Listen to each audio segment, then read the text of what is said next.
नमस्कार दोस्तों, आज हम बात करने जा रहे हैं लिबरल इंडिया में पेट्रोल और डीजल के बढ़ते हुए दामों पर और किसको इसका असल दोषी ठहराएं। तो ज़्यादा वक्त को ना ज़ाया करते हुए सीधा आते हैं मुद्दे पर कि आखिर दाम इतने बढ़ क्यों रहे हैं। इसको बहुत ही छोटे से एग्जाम्पल के ज़रिए समझने की कोशिश करते हैं। 80 रुपये का हम लोग पेट्रोल पकड़ के चलते हैं, डीजल के लिए भी यही दाम लगते हैं। हम लोग पेट्रोल का एग्जाम्पल लेते हैं कि अभी 82 रुपये का रेट चल रहा है, 82 रुपीज़ का। हम लोग उसको 80 ही पकड़ते हैं। 80 रुपये हम लोग पेट्रोल के पैसे पेट्रोल के लिए प्रति लीटर देते हैं। ये पेट्रोल जो है 28 से 30-31 रुपये तक के हमारे हिंदुस्तान में आ जाता है, जिसमें हमें मिल सकता है। अब सवाल होता है कि भाई जब 30-32 रुपये में हमें मिल सकता है पेट्रोल, तो इतने ज़्यादा दाम क्यों? देखिए, 30-32 रुपये जो हमें मिल सकता है वो रिफाइंड होकर के और डीलर के अपने कमीशन को लेकर के, लेकिन उसमें सरकार के टैक्सेस लग जाते हैं लगभग 50 रुपये के आसपास। जी हाँ, ये बात गलत नहीं है। 50 रुपये के आसपास हमारी केंद्रीय और राज्य सरकार मिलकर टैक्स लगाती हैं। 80 रुपये का पेट्रोल जो आता है उसमें 30 रुपये तक का पकड़ के चलते हैं हम लोग पेट्रोल, और उसमें 17 रुपये का टैक्स, 17 से 18 रुपये तक के टैक्स लगा रही है हमारी राज्य सरकार, जिसको हम कहते हैं वैट, और 30 से 32 रुपये तक का लगा रही है केंद्रीय सरकार, जिसे हम कहते हैं एक्साइज।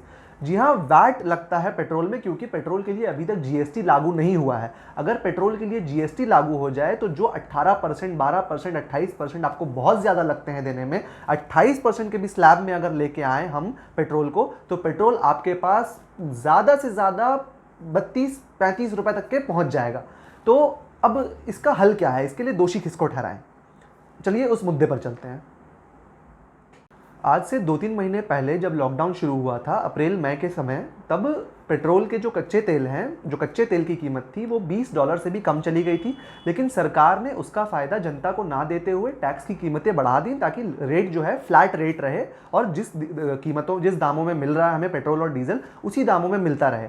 ठीक है, हम समझते हैं इस बात को कि सरकारी खजाने उस वक्त खाली थे, सरकार को पैसे की बहुत ज़रूरत थी, और सरकार हमारे और आपके उन्नति के लिए ही पैसे को जमा कर रही थी अपने लिए, इसलिए टैक्स बढ़ाया, क्योंकि किसी भी तरह का कोई भी जीएसटी रिटर्न या फिर किसी भी तरह के कोई भी उद्योग नहीं चल रहे थे जिससे सरकार की कमाई हो। अब सरकारी खजानों को वापस भरने के लिए सरकार इस टैक्स को कम तो कर सकती नहीं है, क्योंकि टैक्स एक बार बढ़ के कोई कम थोड़ी होता है। अब बात आती है कि आखिर इसमें दोषी किसको ठहराएं और आखिर इसमें गलती किसकी है। देखिए, इसमें गलती किसी एक सरकार की नहीं हो सकती है।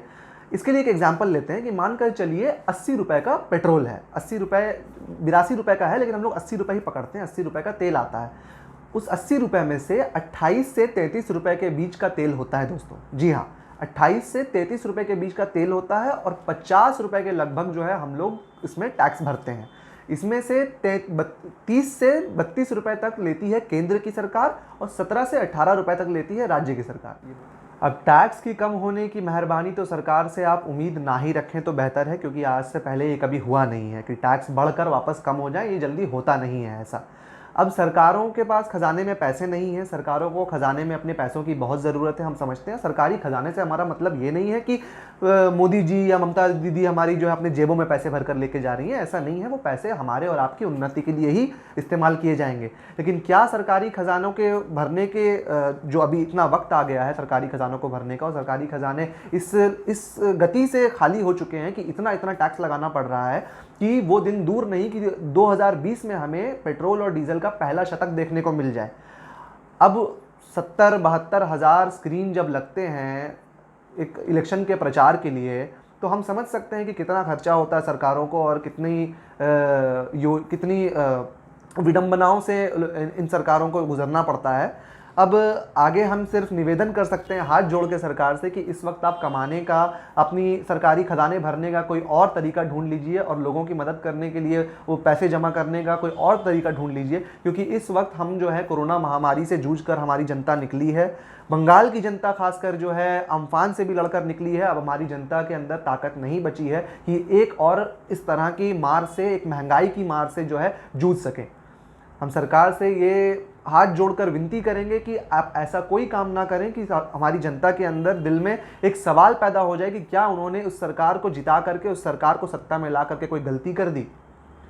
बाकी सरकार को टैक्स कम करना चाहिए कि नहीं, सरकार को क्या कदम उठाने चाहिए सरकारी खजाने भरने के लिए, और कौन से ऐसे खर्चे हैं जो सरकार को कम करने चाहिए, ये तो हम आप पे ही छोड़ देते हैं इसका नतीजा, इसको डिसाइड करने के लिए। अब हम ये सवाल आप पर छोड़ते हैं कि क्या जनता इस तरह से टैक्स भरते हुए खुश है या फिर सरकारों को टैक्स कम करने की ज़रूरत है। अगर आपको लगता है इस वीडियो से आपको किसी भी तरह की जानकारी मिली है, जानकारी अच्छी लगी हो, तो आप इस वीडियो के साथ हमारे पेज को लाइक करें और हमारे साथ बने रहें। और आपको जिस भी टॉपिक पे वीडियो देखना है, जिस भी टॉपिक पे वीडियो देखना पसंद करेंगे, हमें कमेंट सेक्शन में ज़रूर बताएं। जय हिंद।